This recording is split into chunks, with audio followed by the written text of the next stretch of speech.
state. And on it goes over the years, preserving and protecting history. We're going to toss it over to Rebecca. Rebecca's got a guest. Rebecca. Hello, we are here with Julie Gadaris, our board president. Thank you for being here tonight. Thank you for all of your help with this fantastic event. It takes a lot of people to make a telethon happen. Yes, absolutely. Well, thank you for having me. Honestly, I think I have the best job of anyone tonight because all I have to do is say thank you. So thank you to our volunteers, to our members, to our board, the phone bank volunteers as well. Honestly, we couldn't do this without our community and volunteers, so thank you. And if you haven't had a chance to pick up the phone and give us a call, please do so. As you know, we are a nonprofit and we do rely solely on the donations or generosity of others. And one of the things that I love about the History Center, beyond our mission of preserving local history, is our beautiful building. Do you want to tell us about our building? Yes, Rebecca? so our beautiful building at 1608 Genesee Street was originally built as a Christian Science church in 1914. And so we are the second tenants. They were here through the 1980s, where we did some minor renovations, but tried to keep a lot of the architectural features in place. So we have beautiful stained glass windows from Spence, Bell and Chase Co. out in Boston. Some beautiful iconic columns. I don't know the architectural word, but I love the lattice behind our stage. The pipe organ would have been there during when this was a church. And because of its architectural significance, we were added to the National Register of Historic Places in May of 2023. So pretty exciting honor for us. Yeah, that's a huge accomplishment. So one of my favorite features of the building is actually the balcony. And so my son, who's 5, who comes to some programming here, he loves to be out in the balcony and looking down. And so it's just a beautiful building. Yeah, so if you haven't been down, we encourage you to come in. We're open 5 days a week, right now Tuesday through Saturday, 10 to 4, switching to our summer hours after Labor Day, Monday through Friday, but you're all invited. And so I think next we're going to toss it over to Morgan. She's at the Star Board with Pamela Spurback from the Daily Sentinel, one of our phone bank volunteers. Thanks, Rebecca. Welcome back to the Star Board. Again, I am Morgan Melnicki from the Daily Sentinel. We are proud to be a partner at the Telethon here at the History Center. And I get to introduce someone that is very near and dear to my heart, Pam Spurback. She is our managing editor over at the Daily Sentinel, and she is here to talk a little bit about the partnership the Daily Sentinel has with the History Center. Hi, Morgan. Thank you. So the Daily Sentinel is a sponsor of the Saturday Globe exhibit, which I'm looking at right back there. It's going to be on display for quite a while yet. The History Center is open 5 days a week. If you haven't been down here to see it, you should check it out. The old newspapers, the artwork, they're colorful.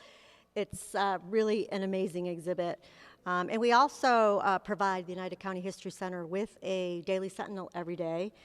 You know, if you get a chance, you can check out the exhibit, sit down in a corner, read the Daily Sentinel, and so yeah, they could use your support. So why don't you give us a call at 315-735-3642.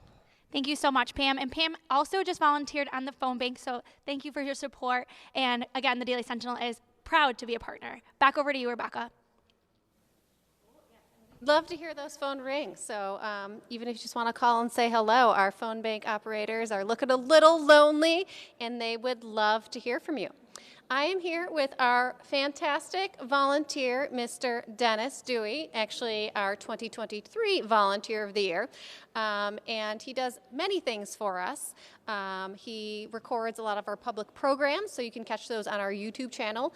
We just reached 500 subscribers, and also I think we have over 70 videos on there now, partially thanks to Dennis.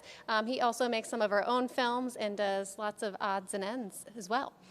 So one of his recent films is about the dairy industry, and we have an upcoming exhibit about Oneida County agriculture. So before I let Dennis tell us a little bit about his movie, we're going to do a little artifact Q&A to see how he knows. So I have a couple great artifacts from our collection.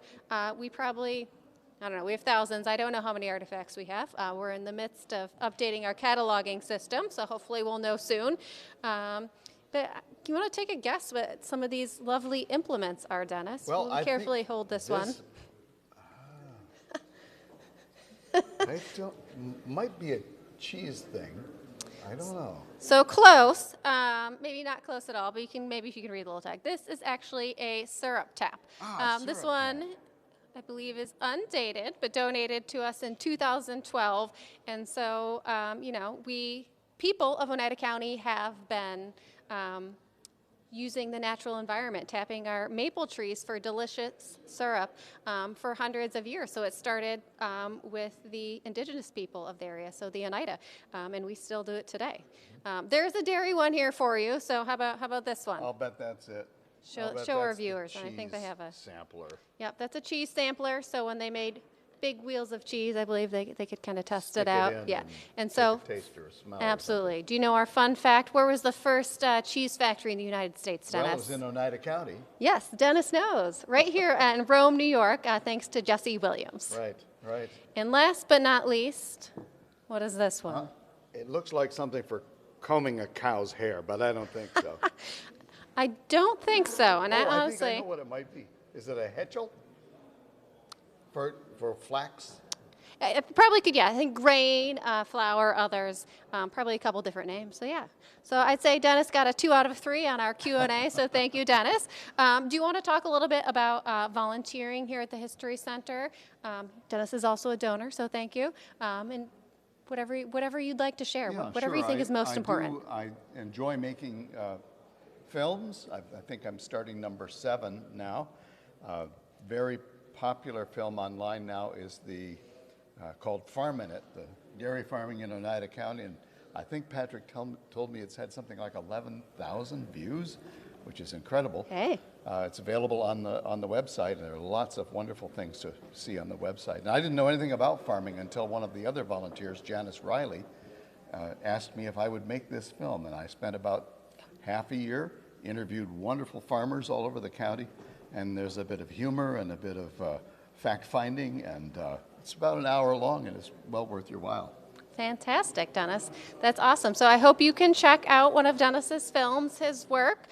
You can either visit our website, oneidacountyhistory.org, to get to our YouTube channel, or I find it easiest just to Google Oneida County History Center YouTube, and they all pop right up. We have a couple featured films on our website, too. What else do you do for the History Center? Well, I work at the public market as a volunteer. I work here with the Telethon. I kind of do whatever needs to be done. When we show films here, I employ my wife to make popcorn. So there's always Yes, popcorn delicious when we smell show of popcorn movies. here. Yep. Awesome. Well, thank you for all you do, Dennis. And thank you to everyone who's viewing, watching, donating tonight. Again, the number is 315-735-3642. Let's give those phone bank volunteers something to do. Next, we're going to go back to Morgan at the Starboard, and I think she's just going to review the current stars for us. Welcome back to the Starboard. We have a lot of stars to get through, so thank you so much to all of these donors that have been calling in. Make sure to call because those phones aren't ringing right now and we need the donations. Again, the History Center runs on donations. So it's very important for you to call in. Again, 315-735-3642. Adirondack Financial Services, thank you so much for your $2,000 donation as a platinum sponsor. Staffworks, a gold sponsor at $1,000. Thank you so much to Staffworks. New Hartford Eye Associates, a silver sponsor at $500. Thank you so much to New Hartford Eye Associates. Cynthia Parlato and Doug Hurd, thank you so much for your $500 silver sponsorship. History Center Board of Directors, many of them are here tonight, so thank you all. It's a $3,000 sponsorship, so thank you so much to the History Center Board of Directors. Gabriel Ciatti Sr., thank you so much for your donation. You're going on the Starboard. FX Matt Brewing Company, a silver donation. Thank you so much, FX Matt. Oneida County Chapter NSDR is also going on the Starboard this afternoon. JK Lumber at $500. Thank you so much, JK. And then we also have Jeff Owen that just called in to make a donation. So all of these will be added to the Starboard tonight. Thank you so much. Again, $45,000 goal tonight. So be sure to call in 315-735-3642. I'm passing it back over to Rebecca. Those are for the firefighters. Oh, all right, we're chatting here. Frank doesn't want to talk about our firefighting artifacts. But don't worry, Frank, those ones are not for you. We have a couple members of the Utica Fire Department who they're celebrating their 150th anniversary. They'll be joining us later tonight. But we did want to show off some other items, which we have a lot of fantastic things. We're just trying to showcase the variety of items that we have in our collection. So, Frank, I mean, what do you want to, whose sword is this? You want to, let's see if we can not knock. I can't pick it up. Hopefully they have a good, we're going to hit the, be careful. All right, so this is actually Thomas R. Proctor's sword. It is his Navy sword, which, do you want to tell us a little bit about this, Frank? We had that. Yeah, Thomas Proctor was, in fact, he was a teenager during the Civil War, and he enlisted in the Navy. And because of a very heroic deed, I won't go into details, it's too long, but he was awarded the Gold Star, which was one step below the Medal of Honor. So as a teenager in the Navy, Thomas R. Proctor was quite a hero. I didn't realize we had his sword. Yeah, we're always rediscovering things. You know, we have so many items in the collection that we can pull out a number of different things all the time. And one interesting thing, I thought he'd be too young to be in the Civil War, but he was not. He served. And then if they did a close-up for us before, I think, one interesting thing, I think, is it has a shark skin covering on the handle, which is very pretty proud of the fact that, he had served in the war, Yeah, definitely. Very good. And how about, do you want to tell us a little bit about Mohawk Airlines? Mohawk Airlines. I'm going to hand that to you so I can put the sword down. Joe Kelly knows more about Mohawk Airlines than I do, but Mohawk Airlines was at the old Oneida County Airport in Oriskany for many years, and it started small, but ended up as the largest regional airlines in the country. Bob Peach was the president, and I was just talking to Joe Kelly about this airplane. This is a DC-3 that Mohawk Airlines had, and believe it or not, during the Korean War, I was in the Korean War, and I was a senior aircraft engine mechanic, and I worked on these DC-3s, not Mohawk Airlines, but it was a rigid. I forget what the number was in the Air Force, but it was a very popular plane. And Mohawk Airlines then switched to jets and became very, very popular. Mohawk Airlines, yeah. So we have a significant collection from Mohawks, not just artifacts, and then other associated airlines like Allegheny and, I'm sorry, what was the precursor to Mohawk? I always forget that one. The precursor to Mohawk. Who came before Mohawk? Robinson Airlines, yep. So At the new Oneida County Airport in Oriskany, and then and Mohawk Airlines took over. Yeah. We have a lot of great slides, of some of their earlier flights. Like I remember there's a pizza theme flight, a Utica club flight, several different ones. So a lot of fun things. Yeah. Well, we're going to take a break, Frank. Okay. We are going to check in with Morgan at the Starboard, but then we'll check out some more artifacts. Okay, very good. Welcome back to the Starboard. Thank you so much, Rebecca. I'm so honored to be here today to introduce Chris Sagas from the Utica Public Library. He is the director. And Chris, thank you so much for joining us tonight. I'm happy to be here. Yeah, it's great to be here. Thanks. And I know that you obviously have a couple partnerships here with the History Center between you and the library. So why don't you talk a little bit about that? Sure. Well, we certainly have some of the audience is similar, and that's very cool. We do a monthly we do a History Center story hour, so our library staff pick out books, do a story time here with the History Center. And actually just talking with Patrick before I came out here, we applied for a grant through Central New York Community Arts Re-Grant for a haunted house thing that we did at the library last year. We're doing it again this year. Patrick, who does a great job with the programs here, he wrote a letter of support for us. So there's a lot of that kind of behind-the-scenes support as well. So we have similar audiences and kind of complementary programming, but it's a great partnership. We love doing anything we can for the History Center, and certainly tonight is another example of that. Thank you so much. And Chris is actually on the phone bank, so make sure to call. Again, we're trying to hit that $45,000 donation, 315-735-3642. Chris, why do you think it's important for people to come and visit the History Center? Well, I mean, certainly Frank and Joe and a lot of the other people before me tonight have made the point over and over again. History isn't something that happened. It's something that is happening and will continue to happen. Dennis spoke earlier about his film, Farming It. I would recommend that everybody in Oneida County see it. I learned something from that film about Oneida County being the county in New York State that has the third highest amount of dairy production. So there's stuff that's going on right now that is history. It's happening. It's live. Dennis's films are great too. I recommend seeing all of them. So definitely, yeah, it's a great place. Well, perfect. Thank you so much, Chris. Thank you for being here. And obviously, as you know, as a nonprofit organization, we count on these donations, so please give us a call. I'm going to toss it over to a hidden history section, so check it out.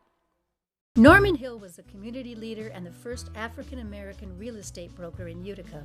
Born and raised in Eufaula, Alabama, he moved to Utica in the 1940s after serving his country in the U.S. Air Force. He married Alberta Huff, his childhood sweetheart, and the couple had 2 daughters, Norma Jean and Lillian. Norman aspired to purchase his own home for his family. He often worked 2 jobs to save enough money. He eventually found a job as a police officer at Griffith Air Force Base. This made it financially possible for him to purchase his first home at 1003 State Street. Mr. Hill's appreciation for home ownership motivated him to pursue a career as a real estate broker. He was keenly aware that owning a home was key to building self-esteem, instilling pride, and fostering the economic growth of the community. He took evening courses at Mohawk Valley Community College and Utica College. He successfully passed the New York State Broker's Exam in 1975 and opened his real estate firm, Norman Hill Real Estate, on the first floor of his State Street home. Mr. Hill established himself as a broker with honesty and integrity. Throughout his career, he guided families of all backgrounds, sometimes breaking down racial barriers to purchase their first home in the city of Utica.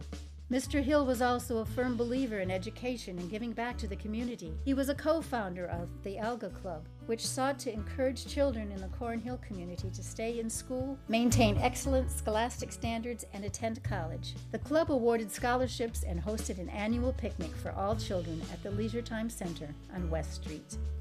Norman was an active member of the St. Paul's Baptist Church, and he served on many community boards, including the Cosmopolitan Community Center, Mid-Utica Neighborhood Preservation Center, Leisure Time Center, and Neighborhood Housing Services.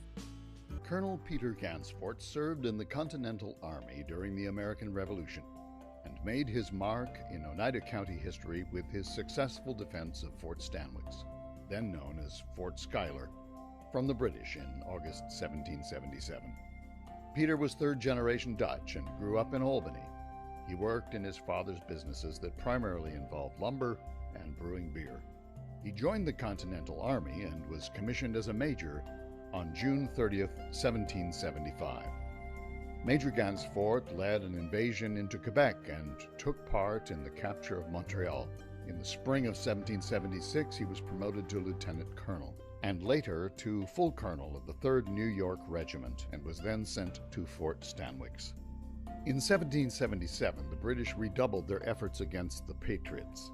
General John Burgoyne pitched a 3-pronged attack of 8,000 British troops from Canada, who moved southward through New York, using Lake Champlain and the Mohawk and Hudson rivers. By taking control of the Hudson, the British planned to isolate New England from the rest of the colonies. Barry St. Leger led the British attack from the west. Being warned about the many forces stationed at Fort Stanwix, he attempted to bypass it, resulting in the Battle of Oriskany. St. Leger then doubled back and attempted to siege the fort. Fort Stanwix would become known as the Fort That Never Surrendered, after Gansfort and his men successfully held off the British siege for 21 days. This success later contributed to the crucial American victory at Saratoga and foiled British efforts to bisect the 13 colonies. A statue commemorating Gansfort stands in Rome, New York. He's depicted standing firm, his right hand holding a letter demanding his surrender. His opponent, British St. Leger, had just insisted that he surrender his troops at Fort Stanwix. Gansfort responded, "It is my determined resolution to defend this fort and garrison at every hazard, to the last extremity." Gansfort settled back into life in Albany after the Revolution and continued in the family business. He purchased land to build a mill town that would eventually be called Gansfort, New York, and later served as an Indian commissioner, sheriff of Albany County, and a U.S. military agent. The 19th annual Oneida County History Center Telethon continues, brought to you by the Bank of Utica.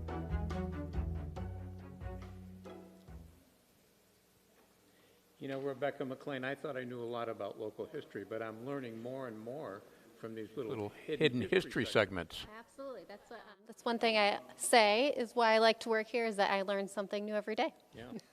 And one of the things that I've learned is, and I've learned it 18 years ago, unless we repeat that telephone number, we're not going to get people to call in. Absolutely. Let's hear those phones ring. 315-735-3642. They're sitting over there now. I see Diane Nasser over there, and I see Deidre Sinnott and Brad Velarde, and I can't, who's behind? Chris Sagas. And they want to talk to people. They do. They want to hear your voice. 735-3642. Absolutely. We're at 1608 Genesee Street. This is where the telethon has been held for many years. And I heard you talking to one of your guests earlier, and you were talking about what this building was before. It was a church. Absolutely. Christian Science Church, and now is our beautiful home on the National Register of Historic Places. And it's the site of what we're doing tonight. We're going to be here till 8 o'clock. And that money that needs to come in, I'm looking behind me, $34,000. We're hoping to get 45. Absolutely. So we need about $11,000 to get to our goal. And remember, that supports everything we do here, from our weekly public programs. They're everything from, lectures with historians to book signings, original films. We do a couple musical performances. It also supports internships. So we often have high school or college age interns. We'll be having a student from Colgate University this summer, as well as a student from Proctor High School and a third student as well. So, and now we've got our own jazz tune. Jazz tune, yes, yeah, and Monk Row, fantastic. Yeah. That's another thing. We applied, I don't know if you were able to talk about this with Monk, but he applied for a NISCA grant, and he was awarded the grant, and he's performed one concert here at the History Center. He'll be performing a second one in September, yes. So we're looking very forward to that. I want to say September 13th, but I'm not positive of that. I need a calendar. I don't want to give you the wrong day of the week, but yeah. I don't even know how long we were on the air. God forbid. It's 8 o'clock, so we need to get the phones ringing if we're going to make that goal. I was thinking, and maybe I was being Shelby Pay seemed very optimistic, didn't she? She did. She was down here with us last year, so she knows a little bit about it. So I'm feeling hopeful as well. And just to remind everybody, I'm guessing we still have a couple tote bags left. But if you're one of the first 50 callers to pledge $50 or more, that can be a membership and a donation, or just a donation. You got to call, though, to get that tote bag. Beautiful, nice.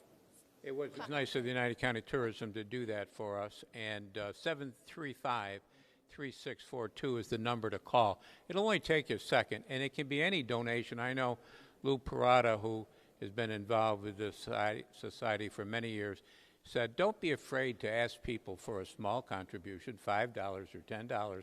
That will go far as well. So give us a call, won't you please, if you can see your way to do even a small contribution tonight. We appreciate any amount. So thank you to everyone who has called, and to everyone who's going to call tonight.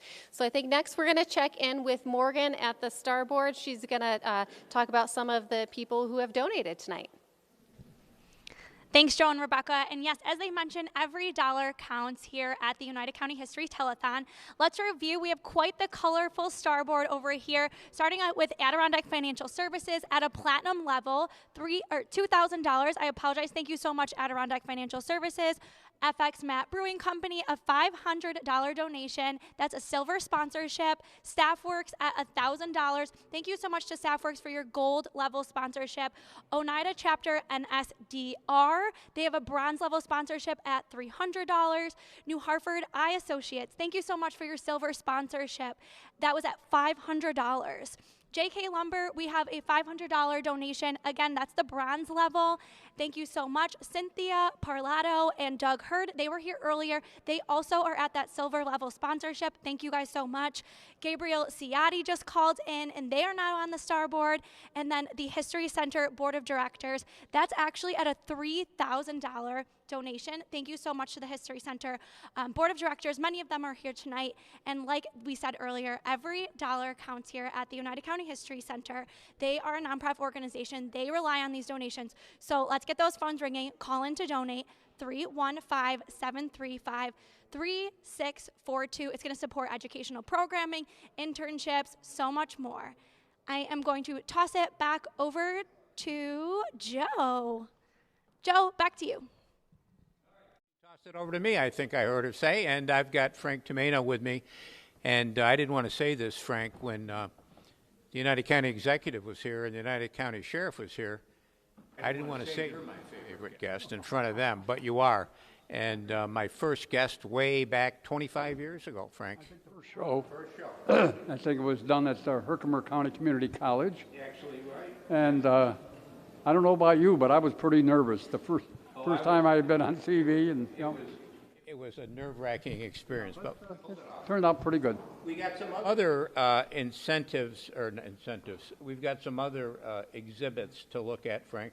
And I know you're familiar with that model airplane there. That's a Mohawk Airlines model. As I told Rebecca, you're the one that should be talking about Mohawk Airlines. You're the expert.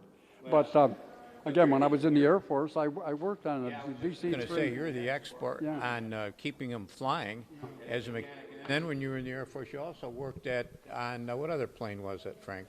Oh, well, it was the C-124 Globemaster II. Yeah. It was the largest cargo plane at that time built. Of course, this was before jets. That's how far back it goes. But just to show you how big it was, we used to take the elevator to the cockpit to the third floor. Is that right? Yeah, but then Mohawk switched to jets later, didn't they? They started off with DC-3s, and then they eventually got into jets. BAC 111, yeah. And that's one of many Steins, right? What's that? Oh, the Utica Curling? Oh. Oh, the Utica, yeah. We all remember Schultz and Dooley. Put Utica and Utica Club on the map. It sure did. It came out in the late 1950s. I believe Jonathan Winters, famous comedian. I think it was his idea, and they used to use his voice. Yeah. But Schultz and Dooley. I'm gonna interrupt you just for a second because I'm gonna toss it over to Rebecca. Rebecca has a guest there. Rebecca. Oh, yeah, sure. I do. I am here with our volunteer extraordinaire and our volunteer of the year, Ellen Lulai. Did I pronounce it correctly? You said it right, yes. So fantastic. We just want to give her a shout out, give her a moment to say a couple words, and we'll bring her back later in the broadcast as well. But Ellen is an amazing supporter, a member. She does all kinds of things for us. So what do you want to say to our viewers tonight, Ellen? Well, I want to say that, first of all, this is probably the best place to volunteer. And Chris Sagas, thankfully, is not listening right now. But I do enjoy it here. I think that it's great to donate here. It's great to be a member, but it's also great to volunteer here. You're really appreciated. You are very valued here.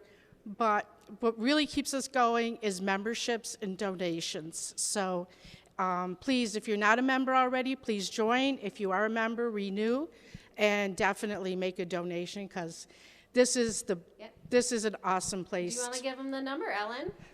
Oh, 315-735-3642. Yep, thank you so much, Ellen, and we will hear from you again. Well, thank you. And so we're going to watch one more Hidden History, and then we'll be back for the last hour of the telethon. Beatrice B. DeSantis has been described as a woman before her time. and always a force to be reckoned with.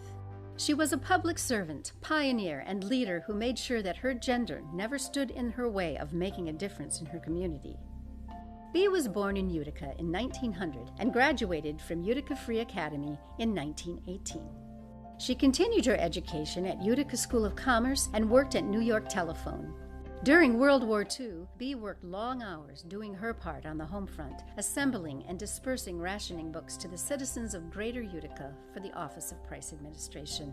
After the war, Bee served the city of Utica for more than 25 years, working as secretary to the treasurer, cashier, deputy treasurer, becoming just the second woman to hold this position, and secretary to the Utica's Commissioner of Assessments and Taxation. Bee's involvement in the Utica Democratic Party began in 1936. She started as a ward committee woman and ascended the ranks to become a presidential elector for Senator George McGovern in 1972. In between, she was actively involved in the East Utica Democratic Women's Club, the East Utica Democratic Organization, the International Alliance Club, the Young Democratic Club of Oneida County, and the New York State Democratic Party. In the mid-1980s, Governor Mario Cuomo appointed her to his advisory committee to the New York State Office of the Aging. Bee was an active volunteer in the local community and beyond. She was a founding member of the East Utica Senior Center and the first Heart Fund collection in Oneida County, the forebear of today's Central New York Heart Association. She shared her time with numerous organizations, including the League of Women Voters, the American Cancer Society, and the cultural groups such as Daughters of Columbus and Utica Society Pouliers. Bee's time and talent were appreciated by many. At a dinner in her honor in 1972, Mayor Michael Caruso said, "There is no more intense or dedicated opponent than Bee DeSantis, and no more gracious lady." Bee, appreciative of the kind words, summed up volunteering by saying, "You find the time to help out." Beatrice DeSantis passed away in 1991 and is buried in Calvary Cemetery in South Utica.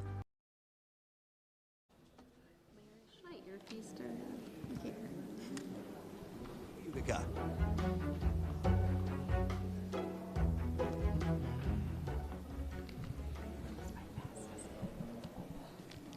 And what a great lady she was. And talking about great people, Rebecca's got some great people right there. They're all board members here at the United County History Center, $3,000 check. My guess is that everybody on that board donated, yes? Absolutely. Fantastic 100% participation from our board, which is outstanding. So 3 of our board members here with us, John Hobeika, our treasurer, Jonathan Fiore, it's his first year on our board, and Julie Gideris, our board president. So John, do you want to say a few words? Well, on behalf of the Oneida County History Center Board of Directors, extremely proud that we had 100% participation. So we would like to present for this year's telethon of $3,000.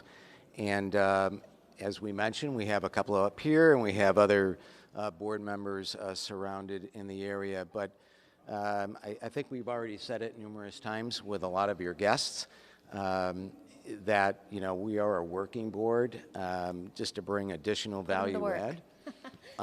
To the organization, and we continue to do great things throughout. And I think somebody might have mentioned it earlier. Our memberships and our donations is what really drives the excitement and the enthusiasm going into this organization.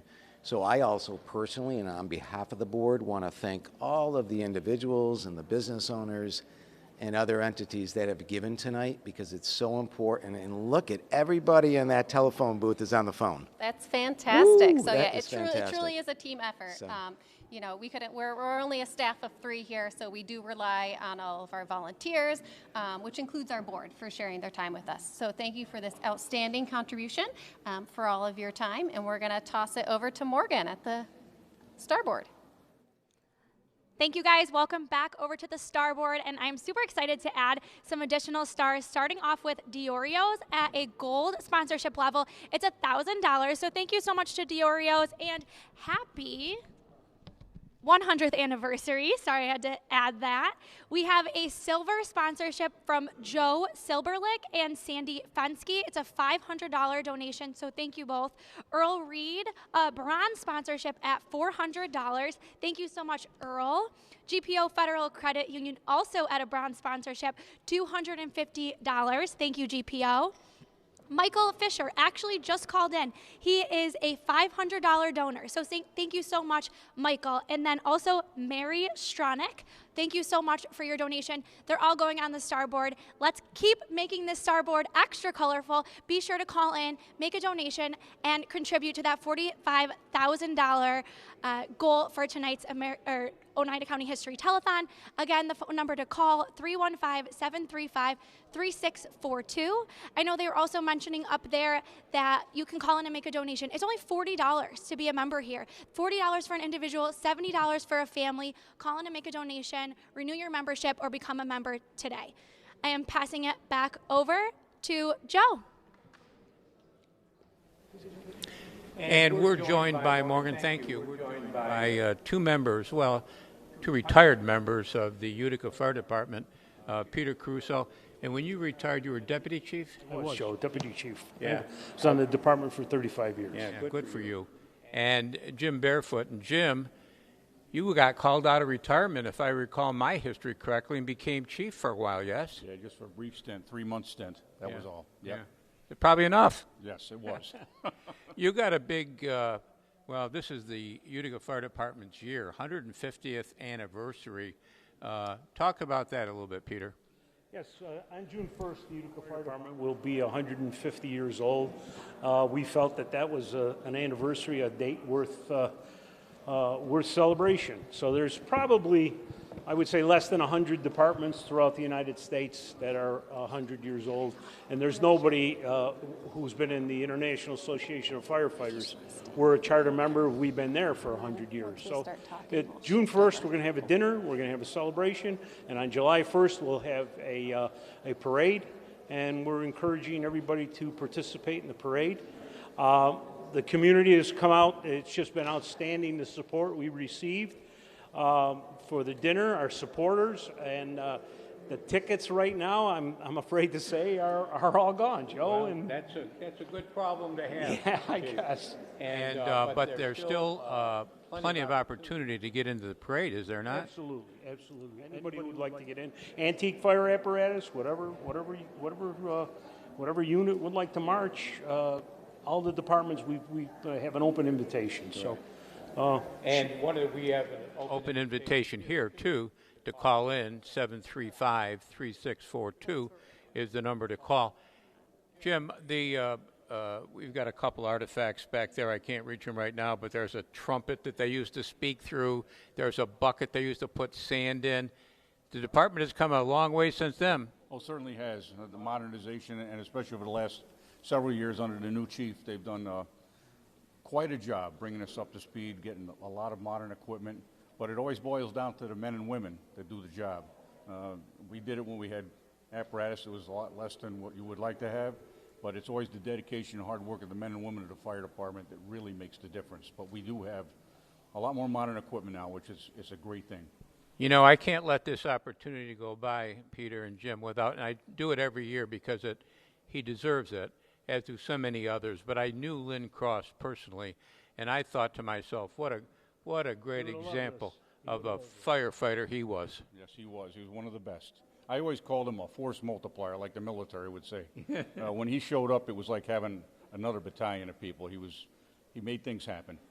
I said to somebody once, and I meant this sincerely then, and I mean it sincerely now, if I was ever in a burning building on the second or third floor, I would hope that somebody of Lynn Cross's ability would be coming up that ladder, because I know they wouldn't leave me. Absolutely. No, he wouldn't.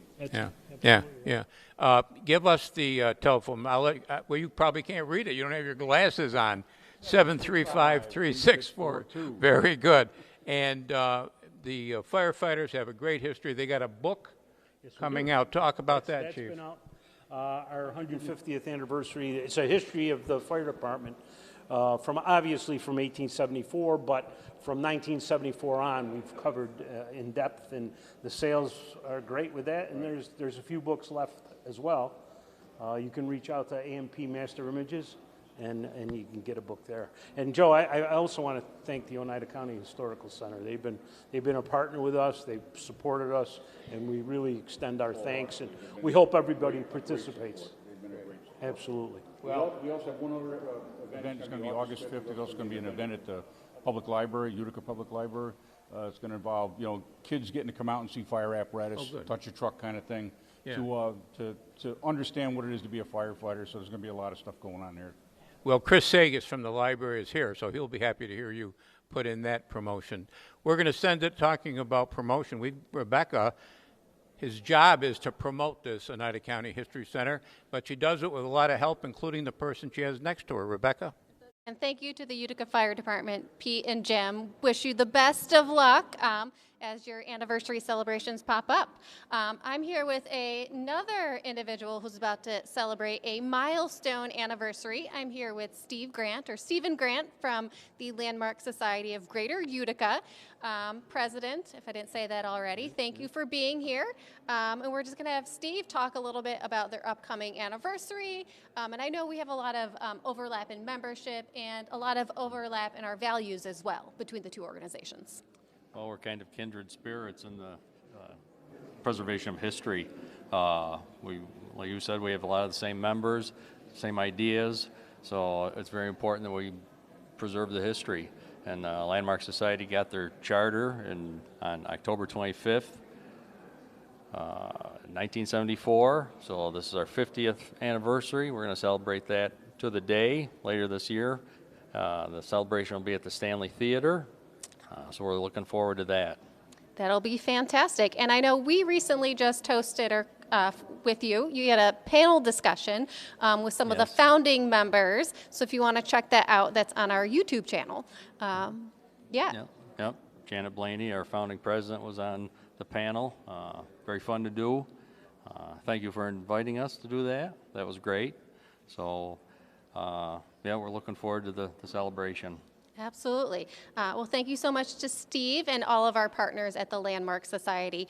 If you want to become part of either of our organizations, we encourage you to call tonight, 315-735-3642, and I'm sure we can help you connect with the Landmark Society as well. We're going to go check in with Morgan. She is at the phone bank. Let's see what's happening. Thanks, guys. We got to get these phones ringing. Give us a call right now. I want to introduce some of our volunteers. Obviously, volunteers are what make the History Center go around. They have over 25 ongoing volunteers just to help run. So please call in. We have Brad Velarde, we have Diane Nasser, we have Chris Sagas, and then we also have, who I'm so excited to speak with tonight, is Deidre Sinnott. I'm sorry, I think I pronounced it. Well, I like to pronounce it Deirdre, like weird. Deirdre. Okay, I apologize. Well, Deirdre, tell me a little bit about the book that you have been writing. I know we talked a little bit about briefly how the Daily Sentinel is playing a role, which means a lot to me. So why don't you talk a little bit about your book? Well, the book that my first novel, which came out in 2020 when I was, 2021, is The Third Mrs. Galway. And that is set right here in Utica in 1835. And I would never have been able to get a clear picture of what Utica was like in order to be able to describe it without having done a lot of research about that period. And I really dug into who the people were who were in particular against enslavement. And just, it was a real revelation to me about how much kind of radical politics there were in Utica, and I was very happy to learn about it, and then I wanted to get that message out, and that's how I ended up writing a novel, because I figured it would be more accessible to use a lot of the real history but add a whole bunch of good action to happen within the book. That's fantastic.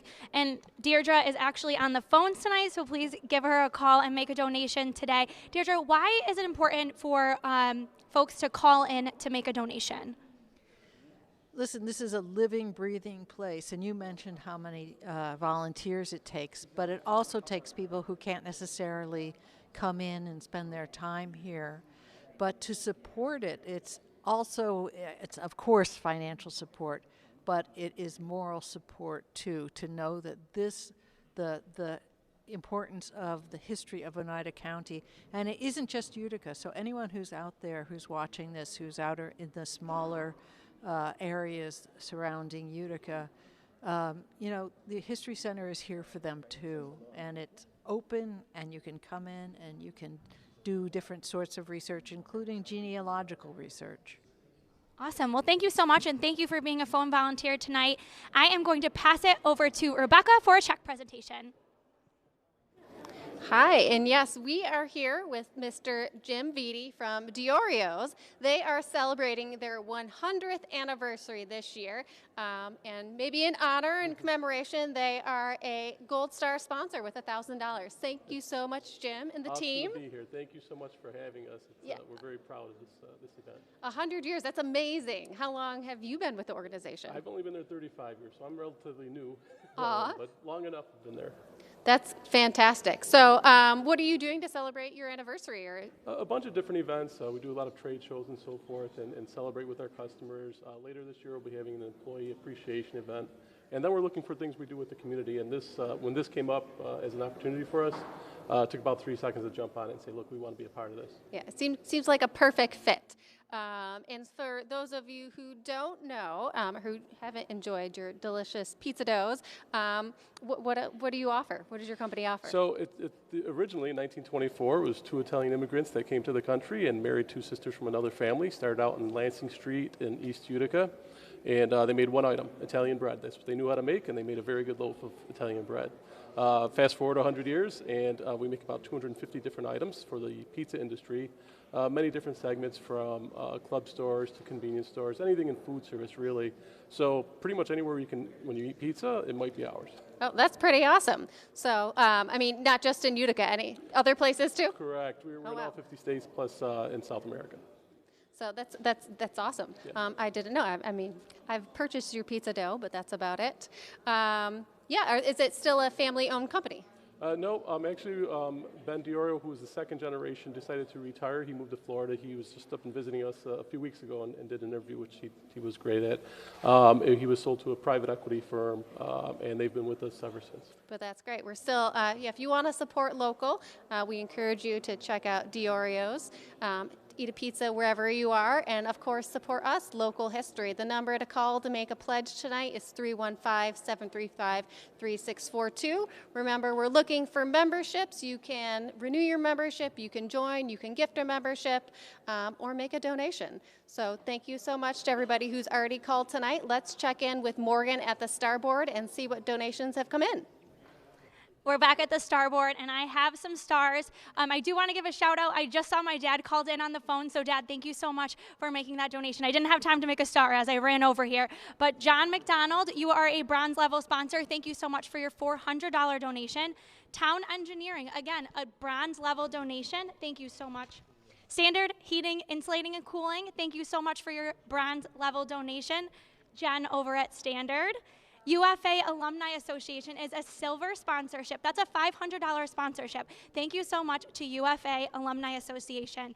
And then the last two, I would say they're pretty important. WUTR, who obviously is a pretty big media sponsor here tonight. And then, of course, Daily Sentinel, where I work, are media sponsors tonight. So thank you so much to Daily Sentinel and WUTR.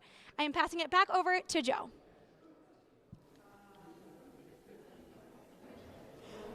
And welcome over to this side of the stage, everybody. Thank you, Morgan. And one of the things that we got to keep in mind is the time. And we're only going to be here till 8 o'clock. And we need to get going. I'm looking over at the tote board. It says 37,000 and change. We need to get going if we're going to live up to Shelby Pay's optimistic outlook on tonight's event. Shelby thought we were going to do it and have not a problem doing it. We'll see. We're running out of time. So if you can see your way to donate $5, $10, $100, whatever you can do, it is most appreciated down here. And I can assure you that your money is put to good use and not a penny is wasted. They're pretty strict on the way things get spent down here. So 735-3642. One of the things that we're able to do is put on little videos. Rebecca was talking about our YouTube channel. Good stuff there. And Alex Stronach has put together some great history stories tonight, including the one upcoming about Marinus Willett. And if there's one of the things that we had going for us during the Revolutionary War, it was people like Marinus Willett, who was at Fort Stanwix and made sure that that fort never surrendered. Here's that video. Colonel Marinus Willett was a Revolutionary War hero whose actions helped the Continental Army claim victory and who is known for his bravery and courage during the siege of Fort Schuyler. Born on Long Island in 1740, he served in the French and Indian War and was an active member of the Sons of Liberty. He served as second in command to Colonel Peter Gansford at Fort Schuyler. In August 1777, British forces under General Barry St. Leger attempted to capture the fort. Willett played a crucial role in organizing the defense during the siege. He led a successful attack against the Native Americans and Loyalists, capturing 2 encampments and taking their supplies and 5 British flags. This greatly demoralized the Native American forces allied with the British, leading to their retreat. Despite being vastly outnumbered, the American troops were able to hold off the British forces for weeks. Willett and his soldiers used various tactics to deceive the British, including creating fake cannon noises and sending false messages. Eventually, the British were forced to retreat. Fort Schuyler remained under American control, a crucial victory in the Mohawk Valley. Willett served at the fort until 1778, when he left to join the main army under General Washington. He commanded all the American troops in the Mohawk Valley from 1781 to 1783, deterring countless raids by Loyalists and leading several counterattacks, one of which resulted in the death of Walter Butler, a notorious Loyalist leader. After the war, Willett returned to New York City, but remained in public service as a 2-term sheriff and a 1-term mayor. When he died at age 90, thousands mourned his death. The National Park Service Visitor Center in Rome, New York, is named in his honor. When I came to the U.S., I was 15 years old. My family was really poor. Now, I got 50 employees. When the pandemic hit, I was really scared about losing my business. But Osmar, my financial advisor from Northwestern Mutual, he told me, brother, we got your back. His financial planning helped to save my business. If I could talk to my younger self, I would say, you're gonna be proud of yourself. Taking on the challenge of running a business isn't the result of a whim. It takes hours of dedication, researching, planning, saving. At Bank of Utica, we believe your vision deserves a bank that doesn't see you as a number. It's why we take the time to get to know you and the business you work so hard to bring to life. Your needs and goals are unique, and we will always be there to support you, our customer. Here to plan your future together. Bank with Utica. The 19th Annual Oneida County History Center Telethon continues, brought to you by the Bank of Utica. And thanks for sticking with us, everybody. I'm going to toss it to Rebecca, but before I do that, I've got to make a comment. Utica Free Academy is here, as they are every year, with a donation, a very generous donation. This building is now their home because they don't have a home anymore. They don't have a school anymore, and they didn't have a place to put their stuff. Well, this is their home, and we're very pleased that they could be with us and equally appreciative of the donation they make. Just, we can't ask them to sing the Titan song. Maybe after we're off the air, I'll lead a rendition of it. I don't know. I'm still trying to decide, but this is their home. They're always welcome here. Rebecca, take it away. Thank you so much, Joe. I'm here with Lisa and Fred, 2 board members, and I think they hold higher ranking than that, but part of the Utica Free Academy Alumni Association, coming in as a Silver Star sponsor for, I don't know what number year in a row, but frequently donating to us. And as Joe mentioned, we share a lot of resources. We have a lot of great UFA items in our own collection, and then we share a space with them so they can save their history as well. So, yes, Lisa, do you we just have a couple things you want to talk about? We appreciate having the memorabilia so that everyone could come and see it. And we thank you for letting us meet here as well. And we do have a Facebook page, Utica Free Academy Alumni Association, that you can come and join. You learn about reunions and about events coming up, like our fall brunch, which it's going to be September 14th, 11 o'clock at Twin Ponds. And one of our guest speakers is going to be Ralphie Annis. Oh, very nice. Yes. So it's going to be quite an event, and everybody's welcome to come. It's a good time. Cool. And we have a lot of memorabilia that we bring with us, too, that is fun to look at as well. So it's fantastic. So really important to get together with like-minded people, share those memories. That's also part of history. History just isn't, the documents in our archives, but it's sharing those stories with family, friends, classmates, and keeping those memories alive. So thank you to everyone at UFA alum. We appreciate your support. Thank you to all of our callers tonight. Let's keep those phones ringing, 315-735-3642. We're going to check back in with Morgan again. Welcome back to the Volunteer Phone Bank. We have some familiar faces here tonight. Back on the phones, we have Michelle Truitt, Genesee Joe, Rocco from Talk of the Town, and listen, it's Liz Ellis. And boy, how the tables have turned, Rocco. Normally it's Rocco interviewing me. Today it's me interviewing Rocco. So you'll have to see how I do. Rocco, how's it going tonight? Well, it's going great. I just sat down. I already got a $500 donation from Carl, so we appreciate that. And a couple other $500 donations. Well, if you're going to keep the $500 donations coming in, you can sit on the phones all night. Well, we have about a half hour left or so, 40 minutes, and we're getting close to our total, but we're not there yet. So keep on bringing it in, right? And Rocco, why do you think it's so important for people to call in and make a donation to the History Center tonight? Well, anybody who knows me knows how much I love history, and on the Talk of the Town, we have Frank Tomano on. We talk about history a lot, and this area just has such a fascinating, colorful history to this community here that I really appreciate. So anything I can do to give back to the community, the History Center here, so you guys can continue to protect and preserve history is just an amazing part of this. Well, thanks, Rocco. And give everyone the number to call and make a donation. Rocco's going to answer your call right now. It's 315-735-3642.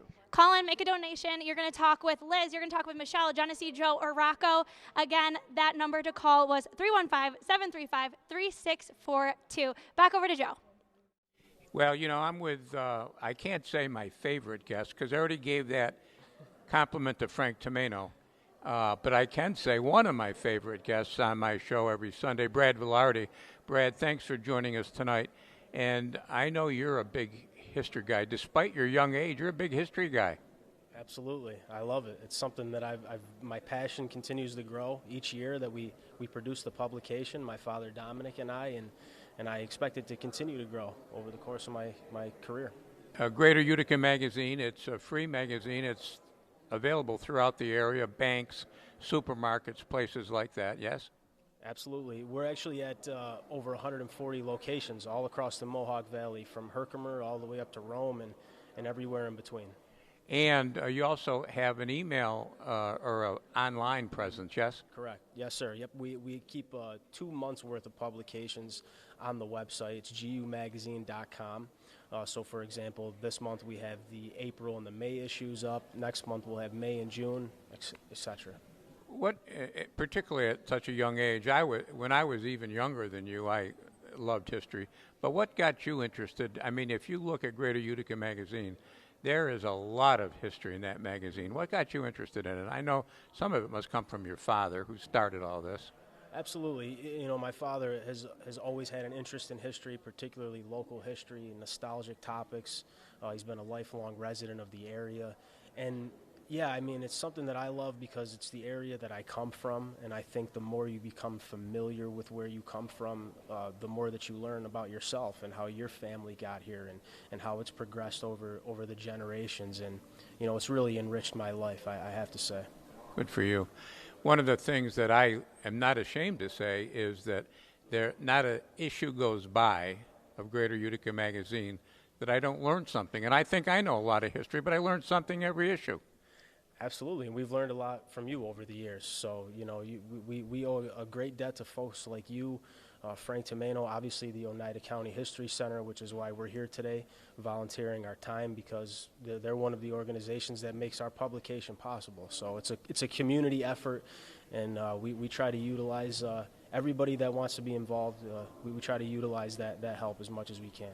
And I know you'd have a hard time putting out that magazine if it wasn't for what happens here at 1608 Genesee Street. Brad Velarde, Greater Utica Magazine, thank you. Thank you. And we're going to toss it over to a familiar face there, Pam Spearback. I'm going to toss it over to Rebecca.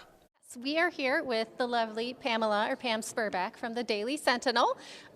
She was one of our phone bank volunteers tonight. The Daily Sentinel is also one of our media sponsors, so helping to get the word out about tonight's event, really helping us get towards our goal. So I think we're pushing towards about $41,000 to that $45,000 goal.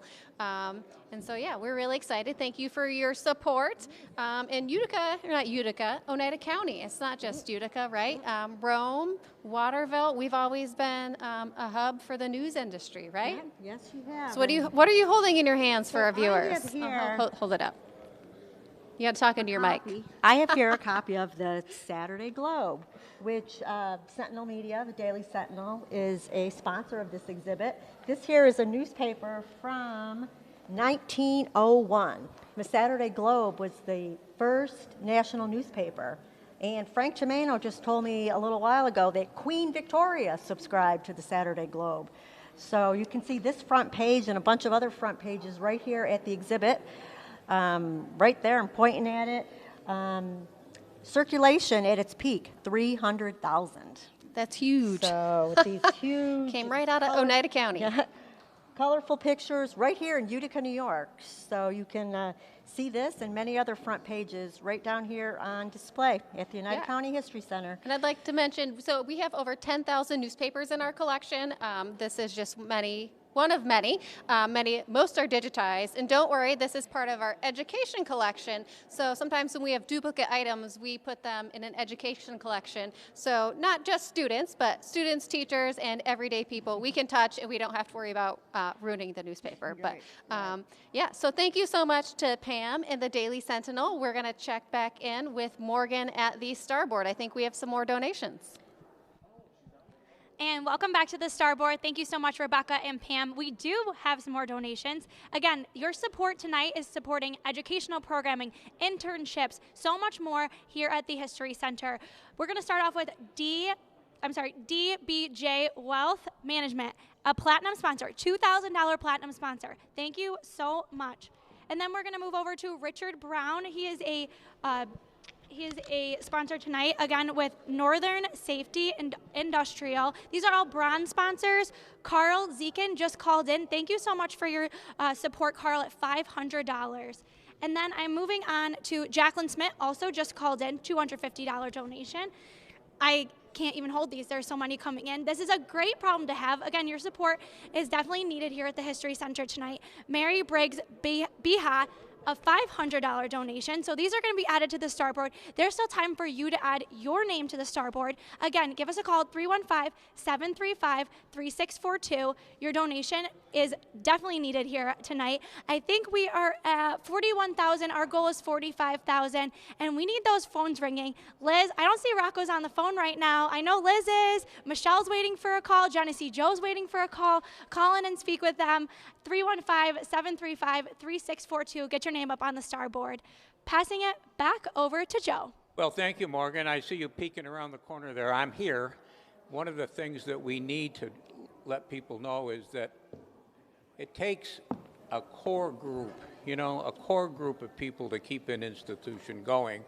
El Sista is with me now, and El is one of the core group that keeps the History Center down at the Harp, they call it, down at right upstairs from the Five Points Tavern going.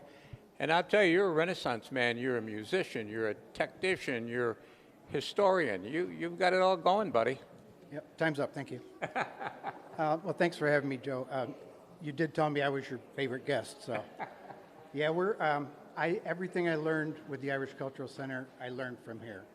This is my second home. I've been an amateur history buff for years and a definite buff of the Oneida County History Center for as long. The Harp Museum on Columbia Street, it's getting bigger, it's getting better.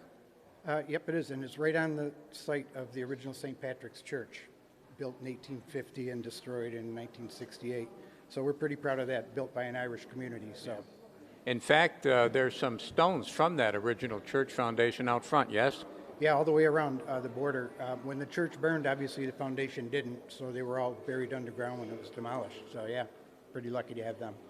I used to think that I was somewhat of an expert on the Devereux brothers, but I give up that title to you. You've done a great deal of research on Nicholas and John Devereux. Yeah, and then besides us, there's King Frank over here, Frank Tomeno.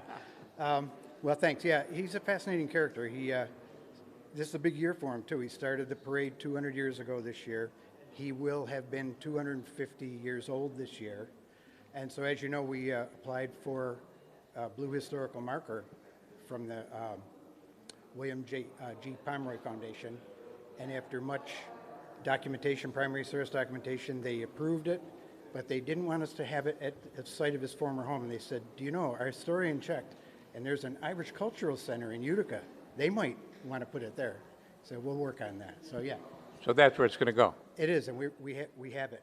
And we're going to have a ceremony this summer for it. I'm curious, Al, why didn't the Pomeroy Foundation want it to be down on Broad Street? Only because the structure, it was the site of his home, and that was gone in 1971. So yeah. Yeah. And you're also becoming familiar with a poet by the name of Patrick Condon.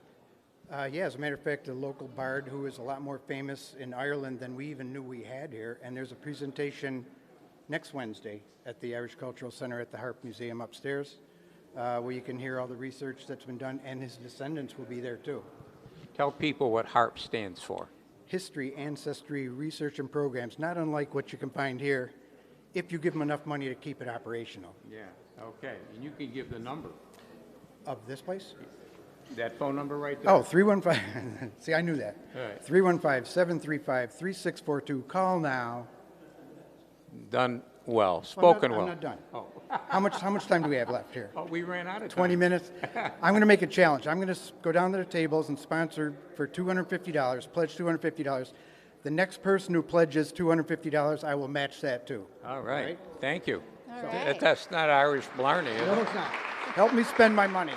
All right. Thank you. Well, Al thank you so Sista, much, I Al. appreciate it, Al. Let's hope somebody calls I know. in there. A ton of great history, and Al, please don't forget to invite us to that historical marker dedication. I know Mary Pat Connors, our research librarian, helped out a little bit with research, and we would all love to be there. So. Well, what I would love is somebody to call in $250 because that $250 is going to turn into $500 thanks to Al Sista. Yeah. So see what you he's can going do. like this for us now. And we're running out of time. We're close. We're getting close. We need about, can you do math? About $1,000 at our $45,000 goal. So please help us do it. Here's, I'm going to share this with you privately. Well, I don't know how private it is if we're on air, Joe. When Shelby was talking about meeting that goal, I was thinking in my head, maybe we could get to closer to 50. To 50, that would be outstanding. Yeah. Every penny counts, and every dollar that's over our goal, we will absolutely be using it more towards our mission. So that might mean an extra exhibit, a fancier graphic. We can host another speaker, host another intern. So it does make a difference. And of course, there's a ton of facility needs for this beautiful historical building. Everything costs money, and as people at home know, it's not going down. Everything is going up. So if we could get some help down here tonight from people, and there's a phone ringing right now, and Genesee Joe just picked up, one of the great voices from Utica. We appreciate Joe being here.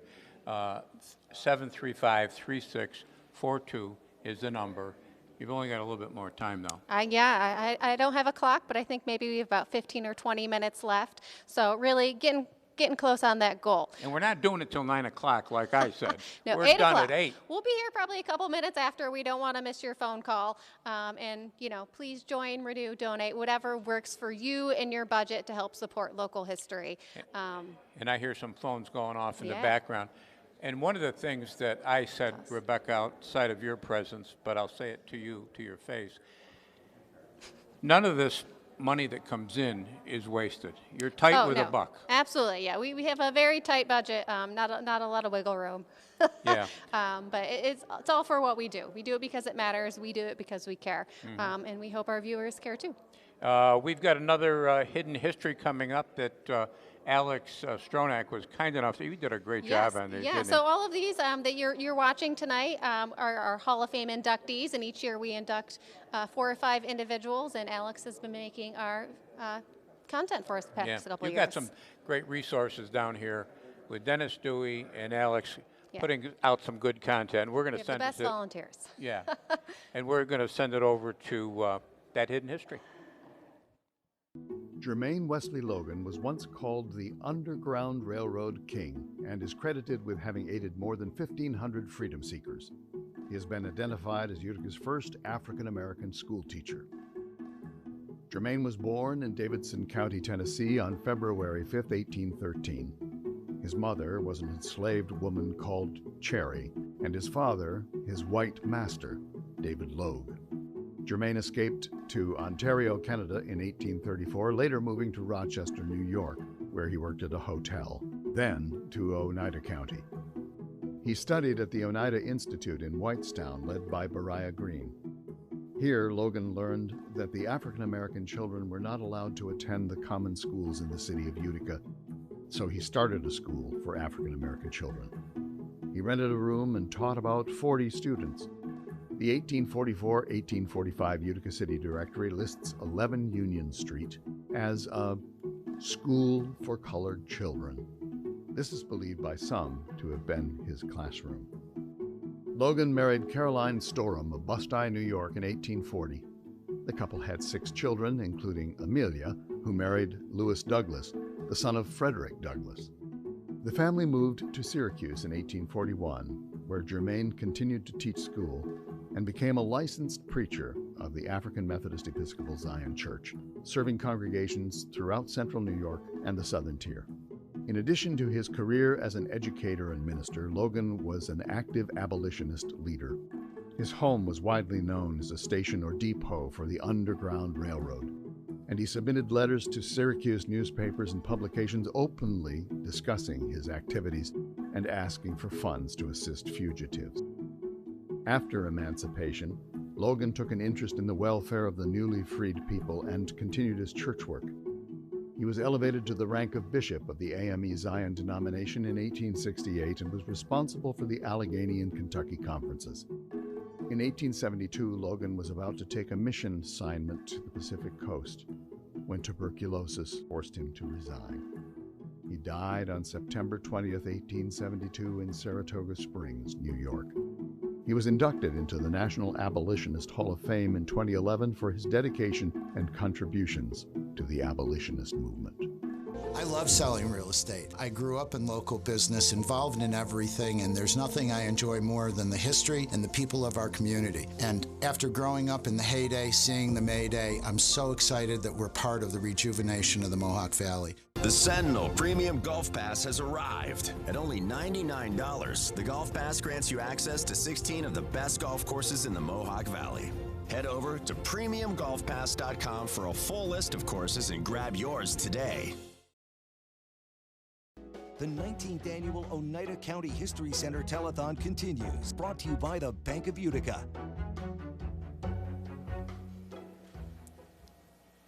Well, we thank the Bank of Utica very much. I mentioned earlier, Rebecca, that they've changed the face of downtown. You know, with that new building, they've invested in the community. We're so happy to have them involved We're again. so thankful to Bank of Utica and everybody who has pledged a membership or donation tonight. Yeah. One of the things that I have to ask you is this. You're not from this area originally, are you? I grew up in upstate New York, closer to Buffalo, I've been a Utica resident. I think we've owned our home for 8 years now. Yeah. One of the things that's got to be so difficult, I mean, I was born here, raised here, So I've had I'm not going to tell you how many years, but I've had all these years to learn history. You had a crash course. I'm learning all the time, yep. So definitely a big splurge in the beginning, and then it's just, learning every day, whether somebody calls and asks a question. We don't always know off the top of our head, but we have a lot of great resources where we can find the answer. So we're always learning something here. And you've done it all with a smile, although I'm not quite sure how you've done that with a smile. But anyway, talking about a smile, she's been smiling all night, which is a good sign. Maybe that means she'll come back next year. Morgan, you got some stars over there? We sure do, Joe. We do have some stars, and I have to say, not all the phone bank volunteers are on the phones, so please call in. I know Liz is waiting patiently for a call as she's waving to all of us over here. Mercurio's Automotive and Collision just called in and made a $500 donation, so thank you so much to them. We also have Northland Communications here. Dan is in the back, and he's probably going to give me a look for giving him a shout out, but thank you so much to Northland for your partnership tonight. We have an anonymous $1,000 donation, so thank you so much to that donor. And then Oneida County Tourism, they gave the incentive with the tote bags for the first 40 donors for those donations, so thank you so much to Oneida County Tourism. There's still time. We still have money to raise. I don't think we've hit our $45,000 yet, so please call in, make a donation, support the programming here at the History Center. Again, the number to call, 315-735-3642. I'm passing it back over to Rebecca for a check presentation. Thank you so much, Morgan. Yes, let's hear those phones ring. And speaking of donations, donors, wonderful people, we're here with Denise Cassidy from Northwestern Mutual, DB Jones, Daniel Jones, Wealth Management here in Utica, one of our platinum sponsors tonight. Thank you so much to Cassidy and the whole team. Thank you so much for having us. Yes, so we love the Dan Jones team. Fantastic, outstanding, very supportive of the community. And I think the whole team really realizes the value of nonprofits and what they bring to a community, what we can offer. So can you tell us a little bit about why you support the History Center? Yeah, it's very important in our industry and in our firm. Dan Jones is a believer in history. His knowledge is unbelievable, and he shares that with us, but not everybody has that. So to have the History Center, to be able to offer that to our community, we feel everyone should revere that. That's awesome. Thank you so much, Cassidy. As she mentioned, we have a lot of great resources, whether you're a student, whether you're a lifelong learner, please come down and we can help you learn a little bit of local history. So thank you so much. I think we are going to be checking in with Morgan at the phone bank, although unless I can't tell, they might all be busy. Welcome back to the phone bank, and I'm so glad that we have some volunteers on the phones right now. Genesee Joe, how's it going? We are busy tonight. We're getting a lot of phone calls, so they're ringing off the hook and people are pledging. So we want to thank everybody for doing that, and I want to thank everybody for having me back this year. Well, thank you so much for joining us and coming back. Obviously, we know that history is so important, especially Oneida County history. Why do you think that people should call in and make a donation tonight? Well, it is important. History is very important, and you can't let these things just disappear. We have to keep it alive. We have to keep memories alive. But to know the history is to know the story of the whole city. And this place has been so interesting. 2 houses now we've come and got information on the streets that we lived on and the houses that we owned. And it can be very cool. History is very cool. That's the big thing. So. Well, that's awesome, and thank you so much for coming and being a volunteer today. Again, call in, make a donation. You need to support the programming here at the Oneida County History Center. Also, college and high school internships. We know how important those are for students, so call in, make a donation. We're trying to get that goal, and we still haven't hit it, so please call in. I'm passing it back over to Rebecca.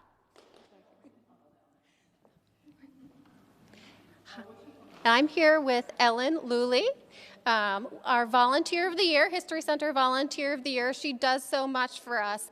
So it's not just about membership and donations. It's about giving back to the community, and it really does take a whole team. Ellen helps answer our phones. She'll probably be helping process those membership and donation letters. Tough to do alone, and so much more. So Ellen, why do you volunteer? Why are you a member of the History Center? Well, I've been a member of the History Center for a number of years. I can't remember how many. But I volunteer here because I do enjoy it. I love seeing people come through the front door. Many of them will say, I've never been here before. I don't know why you waited so long to come in. Got to change that. Definitely, we want you to come in. But I will say that those that do come in always leave saying, I will be back. This is a fascinating place. They love the exhibits, they love the bookstore. We have a lot to offer. I did want to mention too, when we were talking about memberships before, we have memberships all over the country. Very we true. have not only the gallery, the bookstore, and the research library here, but we have an online bookstore. We have a website, oneidacountyhistory.org. You got it. All right. And people write in with research questions. They shop online. It is it's very full service. We do like it here. We have a lot to offer. Exhibits change periodically, and it's always exciting to see that. And come November, we may have our Nutcrackers back. Oh, yeah. Actually, we have one in the background, so we can mention that. We were lucky enough when Tiny's Grill closed last year, as when they're reopening, Joanne Derace, the former owner, we have the Nutcrackers on temporary loan. So they were up over 600, I think. We had them up last holiday season, and they'll be up again this holiday season. But I know, thank you to Ellen for all her kind words, everything she does for us. You can tell why she's our volunteer of the year.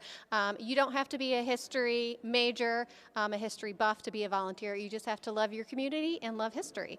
So I think we're going to go check in with Joe. You took the wind out of my sails, though. 2 or 3 of the things you just said I was going to say, and you did it without notes. So good.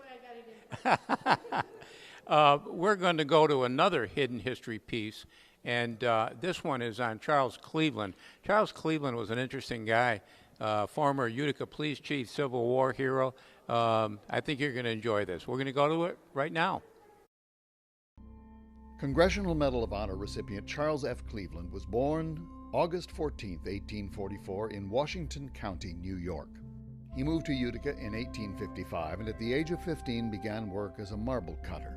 He was employed with R.C. Dodge until the outbreak of the Civil War. Charles enlisted in the Union Army on May 3, 1861, and became a member of Company C, 26th New York Volunteer Infantry. The first battle in which he participated was the Battle of Cedar Mountain on August 9, 1862. He also fought in the battles of Thoroughfare Gap, Second Bull Run, Chantilly, and South Mountain. But it was at the bloody Battle of Antietam that Charles performed an act of exceptional courage that earned him the highest award for bravery during combat, the Medal of Honor. On the morning of September 17, 1862, the 26th filed out of the woods at dawn. Soldiers formed lines in a clearing, and the regiment quickly engaged. The regiment's color bearer fell from a bullet wound early in the battle.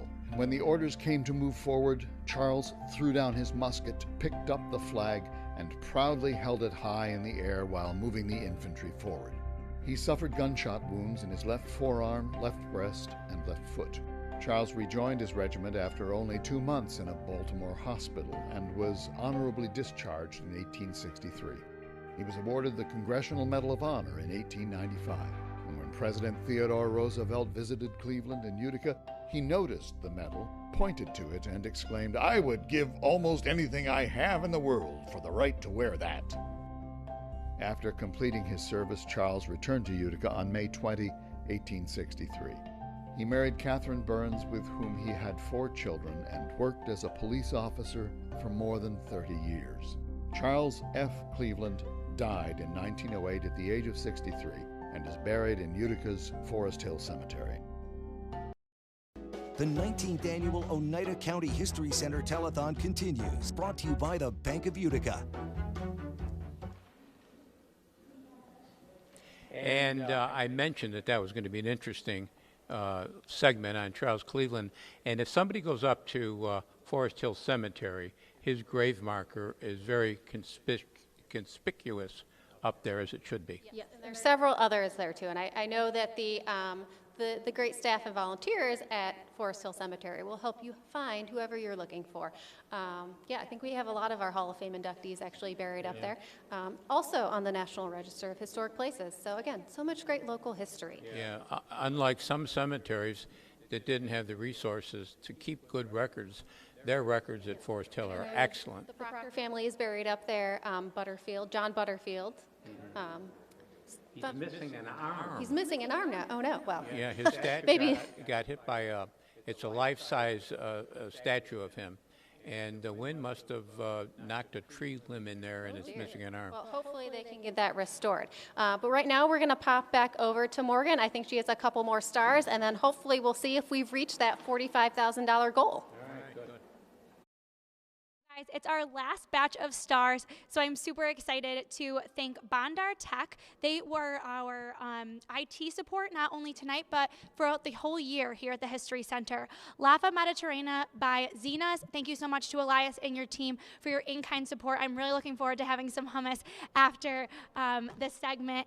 Al Sistai just donated $250, so thank you so much to Al. And then Charlene Morris also just called in for a $500 donation. So thank you guys so much. I'm going to be adding these to the board tonight. Thank you again for allowing the Daily Sentinel, where I work, to be a partner. Again, I'm Morgan Malnicki at the Daily Sentinel, and thank you so much for tuning in. Please call, make a last-minute donation. We could certainly use it. Again, that number 315-735-3642. And I think, did she send it over to us? I hope so. I think it is. We're going to take it. And behind us, we've got an update going on as we speak. There it goes. And we'll see how we're doing. Hey, take a look, Joe. All right. Woo. So we're at 415. So we've exceeded our goal, which is outstanding. Yeah. Thank you to everybody who called in tonight, everybody volunteering. It really takes a community to keep something like this going. Well, Shelby was right. Might as well give her credit. She knew. She knew. And we've got time to get a few more dollars in. Absolutely. Our phone bank volunteers are still there. And again, this fantastic support is going to go towards everything we do. So, you know, What do you got? Please come down and check out what you're supporting. Yeah. What do you got upcoming programming-wise? Upcoming. So this coming weekend on Saturday at 2 o'clock, we have Dennis Webster and several other authors coming. They wrote a book called Adirondack Mysteries, a compilation. And then after that, we are going to be hosting some behind-the-scene tours. So check our website for those dates. We're doing a couple different dates as well. And then this summer, we're pretty excited. We are returning to the Proctor Memorial Building at Bagg Commemorative Park, so the little park right next to the new Taylor and the Cook. We're going to be doing a little open house there, sharing some Utica history, and of course we'll be doing our selfie scavenger hunt in August. So that's a always lot coming popular, up. isn't it? Yeah. Yeah. So I wanted to get a picture of that. Can you get? What are you looking for, The old History Center. Yeah. This is when it was called the Oneida Historical Society. I'm going to hold it up to Julie. Maybe she can get a picture of that. This was where we were 2 times ago. It went from this point. This is where Genesee meets John and Elizabeth. Correct. And it was a beautiful building. I remember going in there as a kid.